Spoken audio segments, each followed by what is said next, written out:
Chez Forrester, au bureau principal, Brooke confie à Ridge sa surprise de voir Taylor au cabinet.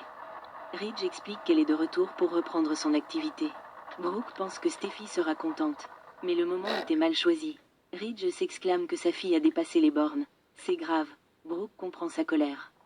Elle aussi est inquiète et s'occupera de Hope. Ridge la remercie. Au moins, Steffi et Finn vont bien. Brooke roucoule, et nous aussi. Soudain, RJ entre et leur dit. Bill n'est pas le père de Luna, finalement. Ridge s'enquiert du test de paternité. RJ affirme que quelqu'un a dû falsifier les résultats. Cathy entre et RJ lui demande si elle est au courant. Brooke lui dit que Bill a suivi son conseil. RJ explique que Bill a fait 2 nouveaux tests de paternité et que les 2 sont revenus identiques. Bill n'est pas le père de Luna. Cathy dit qu'elle va contacter Bill. RJ affirme que Luna et Bill sont les seuls à le savoir, à part eux. Cathy explique comment elle a reconstitué les faits concernant Poppy. De toute évidence, tout cela faisait partie d'un plan pour s'emparer de la fortune de Bill. Brooke se demande où cela mène Luna. RJ sait juste qu'elle est très vulnérable en ce moment.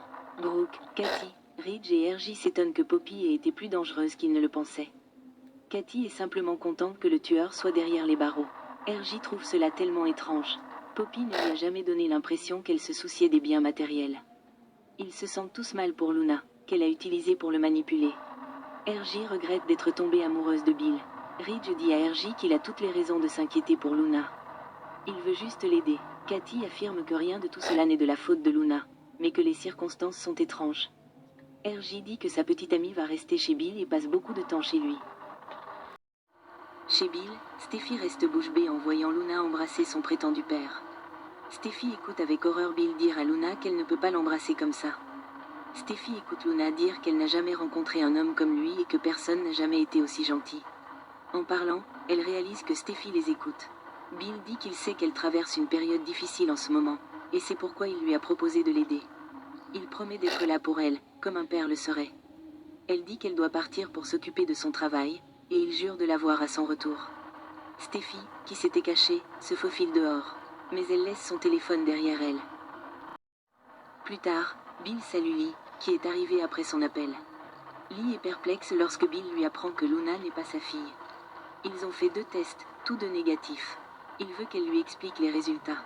Il lui demande si elle a manipulé les résultats du test original. Lee insiste sur le fait qu'elle n'a pas falsifié les résultats et elle propose de passer un test polygraphique pour le prouver.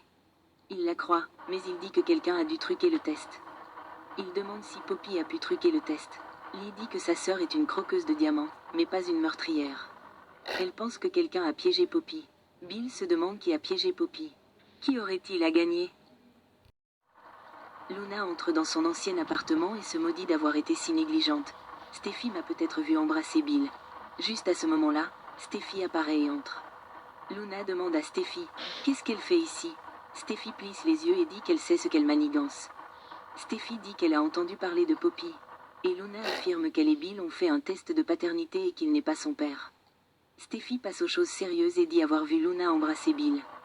Elle comprend que Luna soit contrariée, mais elle doit savoir que c'est mal. Luna leur sert du thé glacé à toutes les 2 et se dit mortifiée que Steffi l'ait vu embrasser Bill. Steffi lui demande si elle essaie de justifier son comportement, mais Luna nie. Elle se demande si elle ne transfère pas ses sentiments, mais Steffi n'y croit pas. Steffi interroge Luna sur sa mère et RJ.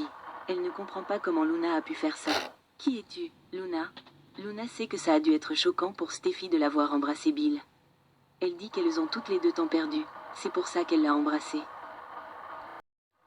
Steffi lui rappelle que Bill sortait avec sa mère, et lorsque Luna affirme que sa mère pourrait être responsable de tout, Steffi lui demande si elle pense que sa mère est coupable. Luna fait marche arrière, affirmant que les preuves semblent le montrer. Steffi se demande où est l'ancienne Luna. Elle vivait avec RJ à la maison de plage, et maintenant elle vit au domaine Spencer. Steffi remarque que Tom prétendait être son père, et maintenant il est mort. Luna dit que sa mère ferait n'importe quoi pour préserver leur vie avec Bill. Soudain, tout commence à prendre sens pour Steffi. Elle voit que Luna est prête à tout pour obtenir ce qu'elle veut. Elle tuerait pour l'argent et le pouvoir. Steffi réalise avec horreur que Luna a tué Tom et Hollis, mais elle ne peut rien faire car tout devient flou et elle tombe au sol. Elle lève les yeux et voit Luna debout au-dessus d'elle.